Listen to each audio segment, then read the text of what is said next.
Welcome back to another episode of the Casey Campbell Podcast. Casey Campbell with you, of course. We're pleased to be joined by Kyle Kirkwood, the driver of the number 14 Chevrolet for AJ Foyt Racing in, of course, the NTT Data Indycar Series. How's it going, Kyle? It's going good. How are you doing? Doing well. So good result last time Indycar was out, of course, at Long Beach, of course, heading to Barber this weekend. Overall, how do you think your rookie campaign is going in IndyCar? Yeah, it's going pretty well. Obviously, the crash at Texas was a little bit of a setback for us, but we've had good pace everywhere we've gone. We had good pace at St. Pete, we had good pace at Texas, and we had good pace at Long Beach. So overall, we've had a fairly decent season. I think we're kind of exceeding expectations, at least at this point in the season. And I feel like everything can just go up from here. So we just finished up our test at IMS, my rookie orientation practice, and we got pretty much about a half day of running in once the weather let up, and that was solid for me just to get a feeler for what the month of May is going to be like. So going into, are you surprised with the success that you've had this year? Well, I wouldn't consider anything that we've had as a true success. I mean, everything I've ever been in, top 10s are kind of just average finishes. So I would say it's about on par with what I would expect to be doing. But now that we've gotten that under our belt, I just want to get more and more out of it. So unfortunately for me, succeeding isn't anything less than winning. Right. I mean, yeah. I mean, everyone has it. I mean, there's actually a thing with that. I think it's called Tell's phobia, or like fear of being last or something. Oh, really? Yeah, there actually is. Well, I don't have that fear. I just got a fear of not getting wins. So that's the important thing. It's basically, you know, I think it's someone told me it's like if you're not first, you're last or something. I know it's a movie quote, but it's also somebody told me that one time. Yeah.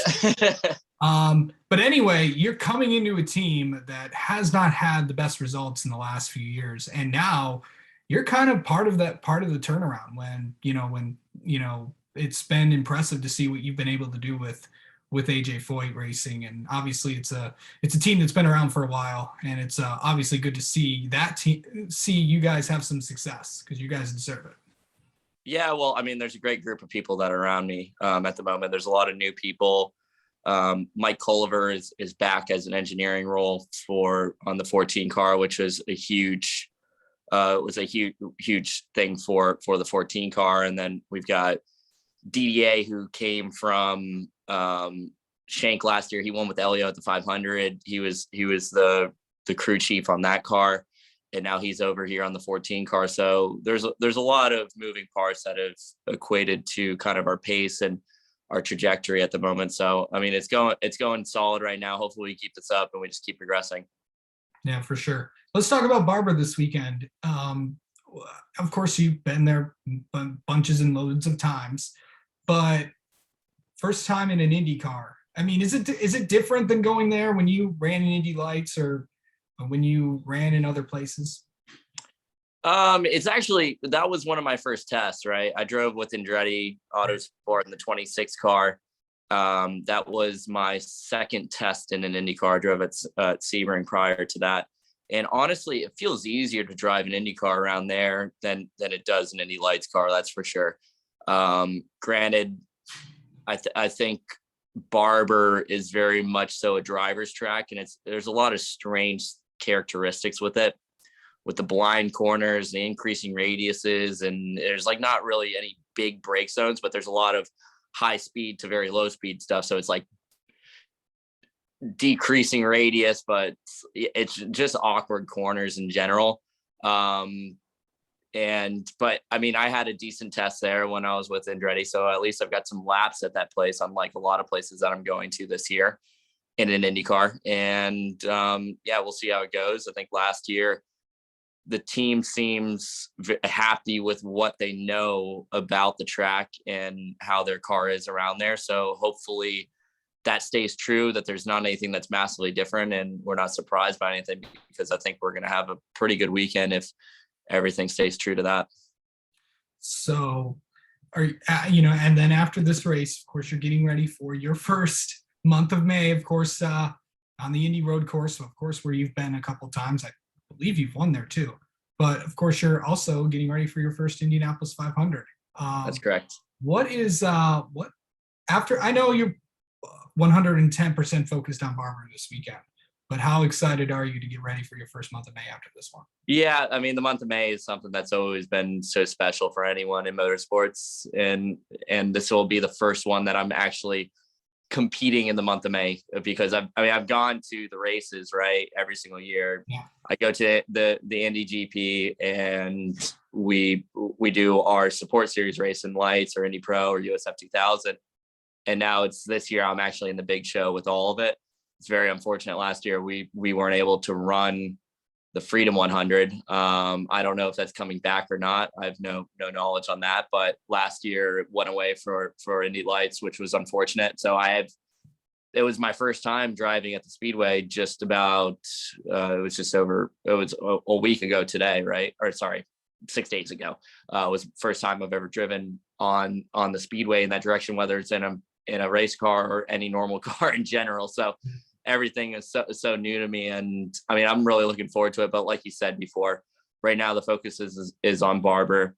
The goal this year is to get the Rookie of the Year, and that's taking one race at a time and making sure we maximize our efforts everywhere, and not letting anything get away from us, and focusing forward on some of maybe the bigger races like the 500. So right now the focus is on Barber.